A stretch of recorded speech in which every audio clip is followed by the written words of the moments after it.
Musliman i thot veti dhe jeton 40, 50, 60, 70 saj ka dhënë Zoti yme dhe kitë ballë nuk e qetë në tokë për hatër të Zotit. Musliman dhe nuk e din xhamia ka kiblen.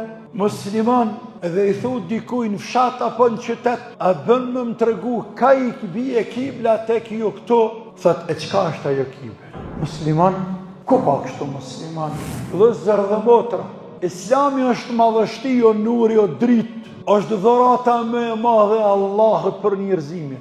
Ama ka përgjegjësi dhe detyra, obligime.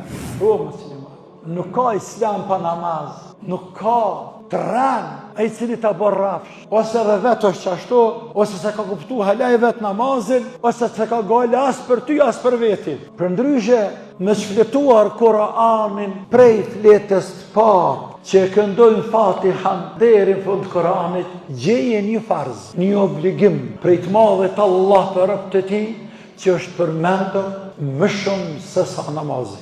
Gjeje, a duam ti e musliman që është danë Allahut dhe që është ka kërkuar dhe në ka porositur i dërguar i ti, apo duam ti e musliman që është danë koha bashkohore modernizimi dhe që është danë unë dhe egoja jonë me një shahadet për ditë që ka dera xhamis e pa i ra Zotit në sejdë dhe kur me pretenduar se shkon në xhenet.